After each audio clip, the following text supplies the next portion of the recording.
यह कहानी है एक मजदूर लड़के की जो गांव से शहर नौकरी की तलाश में आया। किस्मत के धक्के खाता हुआ वह एक ऐसे घर पहुंचा जहां उसे छत भी मिली और रोजगार भी। मगर उस घर की मालकिन एक नौजवान, हसीन और जमील और वकार वाली बीवा औरत थी। वक्त के साथ उस औरत का हुस्न और कशिश उस लड़के के दिल में ऐसे वसवसे पैदा करने लगी जिन पर काबू पाना उसके लिए नामुमकिन हो गया। फिर एक रात वह सीधा अपनी मालकिन के कमरे में जा पहुंचा। उस लम्हे वह बीवा औरत भी अपने जज्बात पर काबू न रख पाई और वह लड़का अपनी हद पार कर गया। रात गुजारने के बाद आखिर हुआ क्या? क्या वह दोनों एक दूसरे के दीवाने हो गए और रोज उसी रास्ते पर चल निकले, या बीवा औरत ने उसे सिर्फ रात गुजारने के पैसे देने शुरू कर दिए, या बीवा औरत अपना राज छुपाने के लिए पैसे देने लगी, या फिर दोनों ने सबको चौंका कर शादी कर ली, या फिर लड़के को उस गुनाह की सजा मिली। इन सब सवालों के जवाब आपको इस कहानी के आखिर में मिलेंगे, इसलिए इसे आखिर तक जरूर देखें। कहानी का आगाज एक ऐसे गांव से होता है जहां वक्त जैसे रुक सा गया हो। कच्ची गलियां, ऊंचे पेड़, टूटे फूटे घर और धूल से अटे रास्ते, ये सब गरीबी और मजबूरी की कहानियां सुनाते थे। जब सुबह सूरज की पहली किरण इन झोंपड़ियों पर पड़ती तो रोशनी के साथ साथ मायूसी का साया भी फैल जाता। इसी गांव के कच्चे मकान में राजेश अपनी बूढ़ी माँ के साथ रहता था। मकान की दीवारें दरारों से भरी हुई थीं और छत की मिट्टी कई बार बरसात के सामने हार मान चुकी थी। आंगन में टूटी हांडियां और पुराने घड़े पड़े रहते, जैसे हर दिन उनकी गरीबी का मजाक उड़ा रहे हों। राजेश की उम्र बमुश्किल 20-22 साल थी, लेकिन वक्त और हालात ने उसके चेहरे पर वक्त से पहले ही संजीदगी और थकन के निशानात सब्त कर दिए थे। आंखों में अधूरे ख्वाब और माथे पर फिक्र की लकीरें साफ झलकती थीं। उसकी मां कमला देवी, जो कभी गांव की सबसे खूबसूरत लड़की समझी जाती थी, अब बीमारी और बुढ़ापे से निढाल हो चुकी थी। आंखों की रोशनी कमजोर हो गई थी, जिस्म में हर वक्त दर्द रहता और हाथ पांव लरजते रहते। राजेश सुबह सूरज निकलने से पहले ही मजदूरी ढूंढने निकल जाता। नंगे पांव वो खेतों की मिट्टी रौंदता और दिल में यही दुआ करता कि आज कहीं से कुछ काम मिल जाए ताकि माँ के लिए 2 वक्त की रोटी और दवा का इंतजाम कर सके। वो कभी किसी जमींदार के खेत में हल चलाता, कभी पानी पिलाता, कभी फसल काटने में मजदूरों का हाथ बटाता। कई बार उसे बकरियां चराने के पैसे भी मिल जाते तो सारा दिन धूप में दौड़ता रहता। सूरज की तपिश उसके बदन को जला देती, मगर उसके होंठों पर शिकवे के बजाय सब्र रहता। गांव के अमीर लोग कभी उसे तरस भरी नजर से देखते और कभी हकारत से, लेकिन राजेश अपनी खुददारी पर हरफ न आने देता। वो जानता था कि उसकी असल दौलत सिर्फ मेहनत है और यही उसकी माँ की दुआओं का सिला है। जब शाम ढलती और वो पसीने में शराबोर घर आता तो माँ कमजोर आवाज में कहती, बेटा तू आ गया, भगवान तेरा भला करे, तुझे सलामत रखे। राजेश उसके पांव दबाता, पानी भरता और खुद सूखी रोटी खाकर सो जाता। एक दिन शाम के वक्त जब वो खेत से वापस आया तो देखा कि आंगन में एक शख्स बैठा है। वो उसका चाचा रामदास था। रामदास गांव में चालाकी के लिए मशहूर था। उसकी बातों की मिठास कई बार लोगों को धोखा दे चुकी थी। उसकी नजरें हमेशा मौके की ताक में रहती और उसका बनावटी नरम लहजा अक्सर उसके मतलब निकालने का हथियार होता। राजेश ने माँ की तरफ सवालिया नजरों से देखा। उसके दिल में अजीब सी घबराहट थी, जैसे कोई फैसला उसकी जिंदगी बदलने वाला हो। मगर माँ कमला देवी की आंखों में बरसों बाद उम्मीद की रोशनी झलक रही थी। ऐसा लग रहा था जैसे किसी अंधेरे कमरे में दिया जल उठा हो। चाचा रामदास ने मुस्कुराते हुए कहा, भतीजे, भगवान तेरे नसीब खोले, मैं आज तुम्हारी मदद करने आया हूँ। राजेश खामोश खड़ा रहा। उसे रामदास की बातों में कुछ छुपी चालाकी महसूस हुई, मगर माँ की निगाहों में जो चमक थी वो उसके दिल की उलझन को दबा गई। रामदास ने बात जारी रखी, बहन, मैं शहर से होकर आ रहा हूँ। वहां एक बड़ी हवेली है। उसकी मालकिन को एक ऐसे लड़के की जरूरत है जो सफाई करे, घर का ख्याल रखे। खाना, रहाइश सब मुफ्त है और ऊपर से तनख्वाह भी मिलेगी। तुम्हारा बेटा वहां चला जाए तो तुम्हें अब भूख और परेशानी का सामना नहीं करना पड़ेगा। कमला देवी की कमजोर आंखों में खुशी के आंसू झिलमिलाने लगे। उसने बेटे की तरफ मोहब्बत भरी निगाहों से देखा और धीरे से कहा, बेटा तुम जाओ, यहाँ तो हम बड़ी मुश्किल से 2 वक्त की रोटी का इंतजाम करते हैं, शायद अब तुम्हारा नसीब खुल जाए। राजेश का दिल जैसे डूब गया। उसने माँ के झुर्रियों भरे चेहरे को देखा, उस कमजोर जिस्म को देखा जिसकी खिदमत उसका फर्ज था। आंखों में आंसू तैरने लगे। दिल चाहा रामदास को साफ इनकार कर दे, माँ के कदमों में बैठ जाए और कहे, माँ मैं कहीं नहीं जाऊंगा, मैं तुझे अकेला नहीं छोड़ सकता। मगर माँ की आंखों में जो उम्मीद की किरण जगमगा रही थी, उसने राजेश के हौसले को पिघला दिया। होंठों पर खामोशी की मुहर लग गई और उसने आहिस्ता से सर झुका दिया। ठीक है माँ, जैसा आप कहो। उसकी आवाज में दुख भी था, मजबूरी भी और माँ की मोहब्बत का एहतराम भी। रामदास की आंखों में एक चमक आ गई। वो फौरन बोला, बहुत अच्छा फैसला किया है, कल ही मैं राजेश को शहर रवाना कर दूंगा, बस भगवान पर भरोसा रखो। उस रात राजेश कमरे के कोने में चुपचाप बैठा रहा। जब माँ सो गई तो उसकी आंखों से आंसू बहने लगे। वो छत को तकता रहा और दिल में बार बार यही सवाल उभरता रहा, क्या मैं सही कर रहा हूँ? क्या माँ को छोड़कर जाना मेरा फर्ज है या माँ के पास रहकर भूखा रहना बेहतर है? मगर किस्मत का फैसला हो चुका था। अगली सुबह गांव की गलियां सुनसान थीं। रामदास राजेश को लेकर बस अड्डे पहुंचा। जब बस आई तो राजेश बार बार पलटकर गांव को देखने लगा। वो कच्चे घर, वो झोंपड़ी की दरारें, वो आंगन जहां माँ उसकी राह तकती थी, सब उसकी आंखों के सामने नक्श हो रहे थे, जैसे वो हमेशा के लिए अलविदा कह रहा हो। बस के चलते ही उसके दिल में अजीब सी घबराहट और तन्हाई ने घर कर लिया। माँ की शबीह आंखों के सामने थी, बीमार, कमजोर और अब अकेली। उसके होंठों से दुआ निकली, भगवान मेरी माँ की हिफाजत करना। सुबह की ठंडी हवा में जब बस की गर्द उड़ती हुई गांव से दूर निकल गई तो राजेश की आंखों के सामने बचपन की यादें किसी ख्वाब की तरह तैरने लगी। वो कच्ची गलियां जहां वो खेलता रहा, वो मिट्टी का आंगन जहां उसकी माँ मुंतजिर खड़ी रहती थी, सब कुछ धुंधला सा हो गया, जैसे जिंदगी का एक बाप पीछे छूट गया हो। मगर राजेश का दिल अजीब सी उदासी से भरा हुआ था। बस की खिड़की से बाहर मंजर बदलते जा रहे थे। कभी खेतों की हरियाली दिखती, कभी छोटे छोटे गांव, और फिर अचानक पक्की सड़कों और ऊंची इमारतों वाला शहर सामने आ गया। ये सब उसकी मासूम आंखों के लिए बिल्कुल अजनबी था। शहर का शोर, गाड़ियों का धुआं और लोगों की भीड़ देखकर उसकी दिल की धड़कन तेज हो गई। जब बस रुकी और वो नीचे उतरा तो माँ की याद उसके दिल पर बिजली बनकर गिरी। दिल की गहराइयों से एक ठंडी आह निकली, भगवान मेरी माँ को अपनी अमान में रखना। उसने जेब से वो पर्ची निकाली जिस पर पता लिखा था। बार बार पर्ची को पढ़ता, फिर अजनबी चेहरों को देखता। वो शहर के लोगों से रास्ता पूछता रहा। उनके बोलने का अंदाज, तेजी से चलने का ढंग, सब कुछ उसके सीधे साधे गांव के लोगों से कितना अलग था।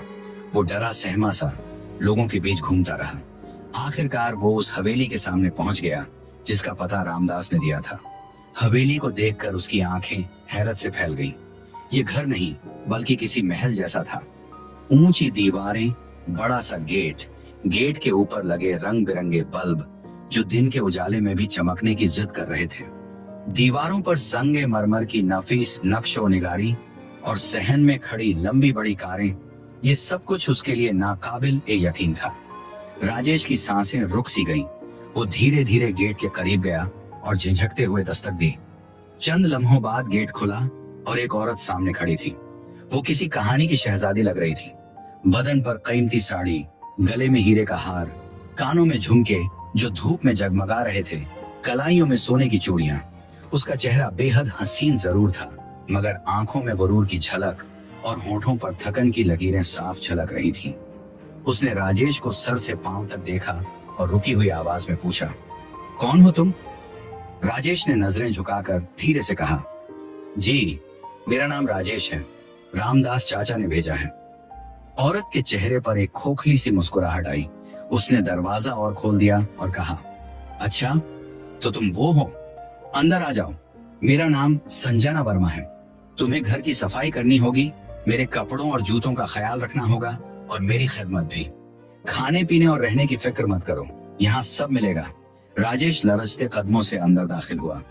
हवेली के अंदर की चमक दमक ने उसकी आंखें छूंधिया दी। बड़ी बड़ी शीशे की मेजें, नरम कालीन, कीमती सोफे और दीवारों पर लटकी हुई महंगी तस्वीरें, ये सब उसके लिए किसी ख्वाब से कम न था। दिन गुजरते गए। राजेश जी जान से अपने काम में लग गया। वो हवेली के कोने कोने की सफाई करता, बर्तन धोता, कपड़े इस्त्री करता, जूते चमकाता और संजना के हर हुक्म को फौरन पूरा करता। उसके हाथों पर छाले पड़ गए मगर जुबान पर कभी शिकायत न आई। हर शाम संजना बड़ी शान से तैयार होकर निकलती। कीमती कपड़े, जेवरात की चमक और खुशबुओं की लपट में वो अपनी सहेलियों के साथ कार में बैठती और शहर की रंगीन महफिलों में चली जाती। राजेश हैरत से सोचता, ये लोग कितनी ऐशो इशरत की जिंदगी जीते हैं और एक मैं हूं जो माँ की दवा के लिए एक एक पैसे को तरसता रहा। रात गए जब संजना वापस आती तो उसके बदन से शराब की बू आती और आंखों में नशे की सुर्खी। राजेश ये सब देखता मगर खामोश रहता। उसका दिल कटता था मगर जुबान कैद थी। रात का वक्त था। संजना वर्मा अक्सर की तरह पार्टी से लौटी थी। वो लड़खड़ाते कदमों से अपने कमरे में गई और बिना खाए पिए बिस्तर पर जा गिरी। उसके बदन से महंगे इत्र की खुशबू और शराब की तेज बदबू मिली जुली फैल रही थी। आंखों में नशे की सुर्खी और चेहरे पर एक अजीब सी थकन छाई हुई थी। राजेश सब कुछ देखता रहा। दिल चाहा कुछ कहे, रोक ले या कम अज कम अपना दिल हल्का कर दे, मगर जुबान बंद थी और जमीर कैद में। जब वो बिस्तर पर लेटता तो माँ का चेहरा बार बार आंखों के सामने आ जाता। वो सोचता, क्या माँ ने मुझे इसलिए शहर भेजा था कि मैं ये सब देखूं? ये दुनिया जहां ऐशो इशरत और नफ्स परस्ती की कोई हद नहीं। उसके दिल में खौफ भी था और अफसोस भी, लेकिन माँ की बीमारी और गरीबी की मजबूरी उसे खामोश रहने पर मजबूर कर देती। हवेली के हर कमरे में सन्नाटा छाया रहता। बाहर शहर की रोशनियों की चमक थी मगर अंदर अंधेरा और तन्हाई बसी हुई थी। सिर्फ संजना के कमरे से कभी कभी उसकी मध्यम कराहें सुनाई देती जब वो शराब के नशे में बिस्तर पर बेसुध पड़ी होती। चांद की हल्की रोशनी खिड़की से अंदर आ रही थी। राजेश कमरे के बाहर देर तक खड़ा रहा, दिल में शक और डर की कशमकश लिए। एक तरफ खौफ था, दूसरी तरफ वो बेचैनी जो दिनों से उसके दिल में पल रही थी। आखिरकार उसने हिम्मत करके दरवाजे पर हल्की दस्तक दी और हाथ में खाने की प्लेट लिए अंदर चला गया। संजना बिस्तर पर बेखबर लेटी थी। उसका चेहरा थकन से मध्यम लग रहा था मगर उसकी खूबसूरती फिर भी कमाल थी। राजेश की आंखें चंद लम्हों के लिए उस पर रुक गईं। दिल की धड़कन तेज हो गई, जैसे पत्थर का होकर वो अपनी जगह जम गया हो। अंदर से जमीर चीख रहा था, पलट जा राजेश, ये गुनाह का रास्ता है। मगर नफ्स की कमजोरी इतनी शदीद थी कि वो अपने इरादे खो बैठा। कदम खुद ब खुद संजना के बिस्तर की तरफ बढ़ने लगे। वो उसके करीब जाकर बैठ गया। उसके चेहरे को देखा, एक मासूमियत भरा चेहरा जो शायद खुद भी अपनी हालत पर शर्मिंदा होता अगर होश में होता। राजेश के दिल में गुनाह का तूफान उठा और उसने वो कदम उठा लिया जिस पर उसका दिल खुद भी रो रहा था। रात खामोश गवाह बनी रही। चांदनी जैसे उस मंजर पर अफसोस की चादर ताने खड़ी थी। सुबह हुई तो कमरे की फिजा में बोझल सी खामोशी थी। संजना बेदार हुई। उसके सर में शदीद दर्द था। उसने आंखें मलते हुए बस इतना कहा, चाय बना दो, सर फटा जा रहा है। राजेश का दिल जैसे डूब गया। वो किचन की तरफ गया, हाथ कांप रहे थे। पानी उबालने लगा तो पिछली रात का मंजर फिल्म की तरह उसकी आंखों में घूमने लगा। दिल ही दिल में कहने लगा, मैंने क्या कर डाला? माँ की दुआओं को मैंने गुनाह की दलदल में धकेल दिया। अब मैं किस मुंह से उसकी आंखों में देखूंगा? चाय का कप हाथ में लिए जब वो कमरे में आया तो नजरें झुकी हुई थी। संजना ने सुस्त लहजे में कहा, अच्छा किया, जल्दी बना दी, सर फट रहा था। उसे कुछ खबर न थी कि रात क्या गुजर गई। राजेश ने दिल में सोचा, बस ये एक गलती थी, अब दोबारा नहीं होगा। मगर किस्मत जैसे उसके सामने बार बार वही दरवाजा खोल देती। हर रात संजना की बेखुदी, राजेश की कशमकश और जमीर की तड़प, ये सब एक ना खत्म होने वाला सिलसिला बन गए। वो अक्सर रातों को अपने कमरे में लेटा छत को तकता रहता। सन्नाटे में माँ की आवाज गूंजती, बेटा अपने ईमान की हिफाजत करना। ये जुमला हारून के दिल को चीर कर रख देता। वो तकिए में मुंह छुपाकर रोता मगर मौका आने पर अपनी कमजोरी पर काबू न पा पाता। आलिया अपनी दुनिया में मग्न रहती, हारून को सिर्फ एक खदिम की तरह देखती और हारून वो अंदर ही अंदर खुद को नोचता रहता। एक रात वो कमरे में बैठा खुद से सवाल करने लगा, क्या मैं वही बेटा हूं जो माँ के ख्वाबों का सहारा था? क्या मैं वही हारून हूं जो रिज़्क़ के हलाल के लिए शहर आया था? उसकी आंखों से आंसू बह निकले। वो अपने रब के आगे झुक गया। या अल्लाह, मुझसे गलती हो गई, मुझे माफ कर दे, मुझे इस दलदल से निकाल ले। लेकिन हर दिन एक नई आजमाइश लेकर आता। गुनाह का ये चक्र अब उसके काबू से बाहर हो चुका था। सुबह की किरणें महल नुमा हवेली की खिड़कियों से छनकर अंदर आ रही थी। आंगन में खामोशी थी, सिर्फ दरख्तों पर बैठी चिड़ियां मध्यम आवाज में चहक रही थी। मगर इस खूबसूरती के बीच आलिया के दिलो दिमाग में तूफान उठ रहा था। कुछ दिनों से वो खुद को कमजोर, थकी हुई और बेजान महसूस कर रही थी। पहले तो उसने इसे मामूली समझा, नशे और रातों को जागने का नतीजा। मगर आज उसका बदन इस बोझ को बर्दाश्त न कर सका। वो कमरे के बीचों बीच खड़ी थी कि अचानक आंखों के सामने अंधेरा छा गया। कदम लड़खड़ाए और वो बेहोश होकर जमीन पर गिर पड़ी। हारून घबरा गया। फौरन डॉक्टर को बुलाया गया। डॉक्टर, दरमियानी उम्र का संजीदा चेहरे वाला आदमी जो अमीरों का झाती मुआलिज था।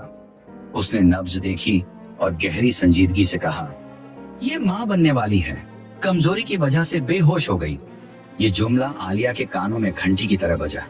वो हक्का बक्का रह गई। मैं मां, ये कैसे मुमकिन है? मेरी तो शादी भी नहीं हुई। वो कुर्सी पर बैठ गई। चेहरे का रंग उड़ गया। दिमाग में एक फिल्म की तरह मंजर चलने लगे। पार्टियां, नशे, बेखबरी में गुजरी रातें। मगर कोई लम्हा साफ याद न आ रहा था, न कोई चेहरा। रात के साए गहरे हो चुके थे। आलिया के दिल में अनजानी घबराहट भर गई। वो कमरे में चक्कर काटती रही। कभी खिड़की के पास जाकर सन्नाटे को तकती, कभी आईने में अपना चेहरा देखती और खुद से सवाल करती, कौन है? किसने मेरी जिंदगी में ये आग लगा दी? और उधर हारून अपने कमरे में करवटें बदल रहा था। उसके दिल पर एक खौफनाक बोझ था जो हर गुजरते लम्हे के साथ और भारी होता जा रहा था। उसी रात जब उसे लगा कि आलिया हसबे मामूल नशे में मदहोश होगी, आधी रात का सन्नाटा था। हवेली के सहन में दरख्तों के साए डोल रहे थे। राघव दबे कदमों आलिया के कमरे के दरवाजे तक आया। उसके कदमों की छाप बहुत हल्की थी, मगर आज आलिया की आंखों में नींद का शायबा तक न था। वो जाग रही थी, जैसे उसके दिल को पहले ही कोई अंदेशा हो। जैसे ही दरवाजे पर राघव का साया नमूदार हुआ, आलिया के अंदर की सुलगती आग भड़क उठी। उसने झटके से उठकर गरजती आवाज में कहा, तुम्हारी हिम्मत कैसे हुई? क्या तुम ही हो उस बच्चे के बाप? राघव पर जैसे आसमान टूट पड़ा। उसके हाथ कांपने लगे। चेहरे पर पसीने की बूंदें मोतियों की तरह फिसलने लगी। जुबान लड़खड़ा गई और वो गिरते पड़ते जमीन पर बैठ गया। झख्म खुर्दा परिंदे की तरह लरजता हुआ बोला, मैडम, मुझे माफ कर दो, मैं कमजोर पड़ गया था। मुझसे बहुत बड़ी गलती हो गई, शैतान ने बहका दिया। आलिया के चेहरे पर आग भड़क उठी। उसने बगैर एक लम्हा झाया कि फोन उठाया और पुलिस को इत्तला दे दी। कुछ ही देर में सिपाहियों की वर्दियां हवेली के दरवाजे पर नमूदार हुई। वो अंदर घुसे और राघव को गिरबान से पकड़कर घसीटते हुए ले गए। सुबह जब ये खबर गांव में फैली कि राघव को हवालात में डाल दिया गया है, तो उसकी मां सरला पर कयामत टूट पड़ी। उसकी आंखों के सामने अंधेरा छा गया। बूढ़ा और बीमार जिस्म इस सदमे की ताब न ला सका, मगर मां का दिल बेटे के लिए अब भी तड़प रहा था। वो लाठी के सहारे थाने पहुंची। आंखों से आंसुओं की झड़ी बह रही थी। उसने सिपाहियों से मिन्नतें की कि जरा एक बार बेटे से मिलने दो। जब सरला ने अपने जिगर के टुकड़े को हथकड़ियों में जकड़ा देखा तो उसका कलेजा फट गया। आंसुओं से भीगी हुई आंखों से उसने राघव के मुंह पर एक जोरदार थप्पड़ मारा और लरजती आवाज में कहा, लानत है तुझ पर राघव। हमने तुझे ईमानदार, मेहनती इंसान बनाने के लिए शहर भेजा था। क्या ये दिन दिखाने के लिए? तूने एक बेकसूर लड़की की इज्जत लूट ली, अपनी मां का सर शर्म से झुका दिया। राघव खामोश खड़ा रहा, नजरें झुकाए। दिल में बेपनाह शर्मिंदगी के साथ आंसू बहने लगे, मगर अब पछतावे का कोई फायदा न था। आलिया की जिंदगी भी अब एक अलमिया बन चुकी थी। वही आलिया जो शानदार हवेली में रहती थी, दोस्तों के झुरमट में हंसती थी, अब एक कुंवारी मां बनने जा रही थी। वही समाज जो उसकी महफिलों में शरीक होता था, आज उसके दरवाजे के पास से गुजरते हुए नजरें चुरा लेता था। बच्चे की पैदाइश का दिन आया, मगर आलिया की आंखों में खुशी नहीं थी, सिर्फ अफसोस और खौफ के साए थे। एक नन्हा सा वजूद उसकी गोद में तो आ गया, लेकिन उसके दिल का सुकून, उसकी इज्जत, सब कुछ छिन चुका था। ये कहानी सिर्फ आलिया और राघव की बर्बादी नहीं थी, ये सरला के ख्वाबों की मौत थी, जो उसने अपने बेटे के लिए देखे थे। ये आलिया की खुशफहमियों का अंजाम था जो उसने अपनी जिंदगी के लिए बांध रखी थी। दुनिया अब एक कुंवारी माँ को तंजिया निगाहों से देख रही थी और एक कैदी बेटे की माँ को शर्मिंदगी और बेबसी के आंसू बहाते पाया।